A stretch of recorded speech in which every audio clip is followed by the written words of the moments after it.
우리가 읽은 이 말씀의 내용에서는 온 땅에 대한 심판의 경고에 대하여 이 말씀을 주고 계십니다. 이사야서 13장에서부터 23장까지 우리가 쭉 읽어온 말씀 속에서 이방 나라에 대한 예언의 말씀을 우리가 함께 계속 읽어왔습니다. 그리고 24장 이 부분에서는 이 하나님의 심판에 관한 말씀이 온 땅에 미치게 될 것에 대한 경고를 주고 있다는 겁니다. 그래서 이 말씀은 어떻게 보면 종말론적인 예언을 우리에게 잘 전달해 주는 말씀이다. 이렇게 볼 수 있겠습니다. 1절부터 13절까지 읽은 내용을 먼저 요약을 하면요. 죄를 벌하시게 되는 하나님의 심판 때문에 온 땅이 황무하게 될 것이다. 라는 말씀을 주시고 있다는 겁니다. 그러한 심판 속에서 오직 견디게 할 수 있는 것, 그게 무엇이냐? 그것은 오직 하나님을 믿고 경외하는 신앙 외에는 없다 하는 것을 우리가 교훈받게 되고요. 14절부터 16절에서는 그 심판으로 인하여 남은 자들이 하나님을 영화롭게 할 것에 대해서, 하나님을 찬송할 것에 대해서 예언을 해줍니다. 그럼에도 불구하고 여전히 악한 그런 죄를 범하고 하나님을 향해서 거절하는 자들에 대해서는 두려움과 함정과 올무가 임하게 될 것을 말합니다. 그리고 마침내 하나님이 모든 대적들을 벌하시고 시온산과 예루살렘의 진정한 왕이 되실 것이다 하는 그 말씀의 내용이 마지막 부분에서 소개가 되고 있다는 겁니다. 먼저 이 온 땅의 심판에 대해서 어떻게 묘사가 되어 있느냐. 1절 말씀 한번 보시면요. 땅을 공허하게 하신다. 황폐하게 하신다. 지면을 뒤집어 엎으신다. 그 주민을 흩으신다. 이렇게 표현되어 있습니다. 그리고 3절 가서도 보면 땅이 온전히 공허하게 되고 온전히 황무하게 될 것이다. 여호와께서 이 말씀을 하셨다. 땅에 대한 하나님의 심판이 임하게 될 일에 대하여 말해줍니다. 그리고 더 그 초점이 어디로 모아지느냐. 그 땅을 사는 사람들, 인생들에 대하여 소개를 해주는 말씀이 있는데 2절 읽은 말씀에 보시면 백성과 제사장이 같을 것이다. 종과 상전이 같고 여종과 여주인이 사는 자와 파는 자, 빌려주는 자, 빌리는 자, 이자를 받는 자, 이자를 내는 자가 다 똑같을 것이다. 이렇게 표현합니다. 사람이 정상적인 삶을 살게 될 때는 항상 이런 구별, 이런 것들로 인해서 우월감을 가지게 되기도 하고 열등감을 가지게 되기도 하지만 하나님께서 땅에 사는 모든 사람들을 흔드실 때는 그러한 구분이라는 게 아무런 소용이 없다 하는 것을 말해 줍니다. 그것은 하나님의 심판 앞에 결코 견디게 해 주거나 도와주는 일에 하나도 보탬이 되지 못한다.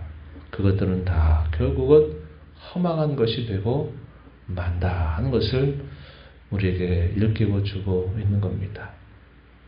주일날에도 우리가 그런 말씀을 나눴습니다만 우리가 이 땅에서 위안거리로 삼는 것들, 내가 무엇인가를 더 가지고 있다는 것, 또 내가 무엇인가가 더 부족하다 하는 것이 그게 위로가 되고 그게 불안이 되는 그런 세상을 우리가 살아가지만 그런 모든 것들은 하나님의 어미로운 심판 앞에서는 하나도 도움이 되지 못한다는 거예요. 다 그런 것들은 허망한 것들이 되고 아무런 소용이 없게 될 것이다 하는 겁니다. 오직 그분을 믿는 신앙만이 그 모든 일들로부터 견디게 하고 이기게 할 것이다 라는 것을 우리는 배우게 되는 것입니다. 구체적인 심판의 내용들에 관해서는 4절에 보면 땅이 쇠전하고 높은 자가 쇠약하게 된다. 5절에 보면 땅이 더럽게 되는데 그 더럽게 되는 가장 중요한 이유가 뭐냐? 그 땅을 사는 사람들이 하나님께서 주신 계명을 어기고 그 계명을 범하고 하나님과 세운 언약을 깨뜨리는 것이 땅이 더럽게 되는 가장 중요한 이유다라는 겁니다. 하나님의 창조 이후에 이 땅에 저주가 임하게 되는 그 시작점이 어디로부터 시작이 되었습니까? 아담과 하와의 범죄와 타락으로 이루어진 일인 것처럼 땅이 더러워져서 심판을 받게 되는 그 중요한 이유는 그 땅에 사는 사람들의 범죄라는 사실을 분명하게 말해 줍니다. 5절 말씀, 땅이 또한 그 주민 안에서 더럽게 되었으니 이는 그들이 율법을 범하며 율례를 어기며 영원한 언약을 깨뜨렸기 때문이다. 이렇게 표현을 했습니다. 20절 가서도 하반절에 보면은 이렇게 말합니다. 그 위에 죄악이 중함으로 떨어져서 다시는 일어나지 못할 것이다. 죄악이 중하다. 이렇게 말하는 겁니다. 하나님이 이 땅을 지으시고 이 땅을 사람이 살 수 있는 아름다운 환경으로 하나님이 만들어 주시고 사람이 하나님의 뜻을 잘 헤아려서 그 땅을 하나님의 기뻐하시는 그런 나라를 세우시기를 원하셨던 겁니다. 그에 대한 가장 하나의 좋은 예시가 에덴 동산을 잘 경작하게 하셨던 일이었어요. 그런데 사실상 사람이 범죄함으로 인하여 결국 그런 모든 하나님의 기대를 깨뜨려 버리게 되었던 것이죠. 그래서 땅을 결국 더럽히게 되는 중요한 원인은 그 땅을 사는 사람들의 죄악이다. 하나님의 말씀을 저버리고 그 계명을 저버린 결과다 하는 사실을 우리는 알게 되는 겁니다. 그래서 저주가 땅을 삼키게 될 것이다. 6절에서는 그렇게 말하고 7절로부터 9절은 심판과 저주 아래 놓인 삶이 어떠한 모습이 될 것인가 비유적으로 설명하죠. 7절 새 포도즙이 슬퍼하고 포도나무가 쇠잔하며 마음이 즐겁던 자는 다 탄식한다. 속어치는 기쁨이 그치고 즐거운 자의 소리가 끊어진다. 수금 타는 기쁨이 그쳤다. 노래하면서 포도주를 마시지 못하고 독주는 그 마시는 자에게 쓰게 될 것이다. 이렇게 표현을 해서 이 심판과 저주 아래 놓인 삶은 이러한 것이란 거죠. 기쁨과 모든 즐거움이 다 사라져 버리게 되는 일이다.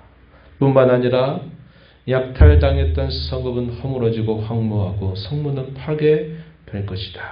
전쟁들이 일어나게 되면서 그런 일이 닥치게 될 것이다. 이런 와중에도 세계 여러 민족 가운데 이런 일이 있을 것인데 남은 자들이 있게 될 것을 말해줍니다. 13절 말씀에 세계 민족 중에 이러한 일이 있으리니 곧 감람나무를 흔듦 같고 포도를 거둔 후에 그 남은 것을 주름 같을 것이다. 남은 자들이 있게 될 것입니다. 그런 남은 자들이 어떻게 할 것인가? 여호와의 위엄을 찬양하고 그분께 영광을 돌릴 것을 말해주죠. 14절에 무리가 소리를 높여 부를 것이며 여호와의 위엄으로 말미암아 바다에서부터 크게 외칠 것이다. 15절 그러므로 너희가 동방에서 여호와를 영화롭게 하며 바다 모든 섬에서 이스라엘 하나님 여호와의 이름을 영화롭게 할 것이다. 16절 상반절 보면 땅 끝에서부터 노래하는 소리가 들릴 것이다. 의로우신 이에게 영광을 돌리세 하는 소리가 들리게 된다. 15절 16절 보면 동방에서 바다 모든 섬에서 땅 끝에서부터 이러한 노래가 들리게 될 것이다. 이렇게 말해주고 있습니다. 이 구약의 말기 선지서가 보여주는 공통적인 특징 중에 하나는 남은 자들에 대한 강조입니다. 남은 자들. 그저 살아남은 자들만 말하는 것이 아니고 그 말의 의미에는 그런 여러 시련과 거센 그런 풍파 속에서 하나님을 끝까지 붙들고 하나님께로 온전히 돌아서는 자들, 이러한 자들을 남은 자들이다 이렇게 표현을 해줍니다. 그럼에도 불구하고 살아남은 자들 중에서 여전히 계속적으로 완악한 마음을 품는 자들에게 어떤 일이 있게 될 것인가. 17절에 보면요. 두려움과 함정과 울무가 이르렀다. 이렇게 표현을 해줍니다. 그래서 더 온전하고도 철저한 그 심판 아래 결국은 놓이게 될 것이다. 이렇게 말해주고요. 21절, 22절에 보면 높은 군대와 땅의 왕들을 다 하나님이 벌하실 것이다. 그리고 마침내 그 끝에 어떻게 하실 것인가. 23절 마지막 절에서 만군의 여호와께서 시온산과 예루살렘에서 왕이 되시고 그 장로들 앞에서 영광을 나타내실 것이다. 이렇게 표현합니다. 우리가 잘 아는 바와 같이 구약의 역사 속에서 이러한 일이 온전하게 문자대로 실현된 적은 없어요. 그렇죠? 이스라엘 백성들 아수르에서 패망을 당하고 유다 백성들이 바벨론에 패망을 당한 다음에 70여 년이 차서 그들이 예루살렘으로 돌아오게 됩니다. 성전을 재건하고 예루살렘 성벽을 재건하게 돼도 이 문자대로 이 말씀이 그대로 역사 속에서 실현된 적은 없어요. 무슨 말씀입니까? 세상의 끝에 대한 말세 가운데 끝자락에 있게 될 일들에 대한 상징적 예언임을 우리가 알게 되는 겁니다.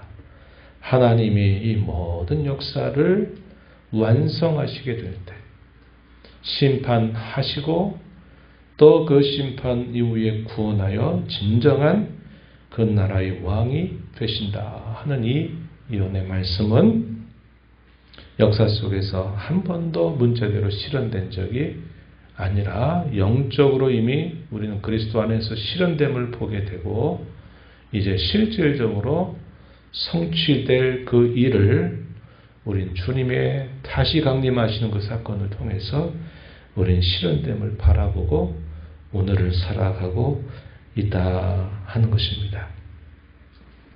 이러한 모든 일들이 우리 앞에 펼쳐지게 될 일들이요. 남아있는 일들이 될 것인데 이런 모든 일들 속에 이 모든 일들을 견뎌낼 수 있는 진정한 위안, 그것은 오직 믿음이다 하는 겁니다.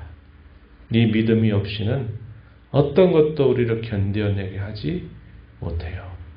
이 믿음을 우리 가장 보배처럼 여기고 이 땅에 사는 동안 이 믿음을 가지고 하나님을 기쁘시게 해드리고 이 믿음을 잘 후대에 남겨주는 그 일들 우리가 해야 될 가장 중요한 본분이다. 이렇게 생각을 하고 이 믿음을 더욱 빛나게 하는 자로 살아가는 저와 여러분이 되어야 하겠습니다.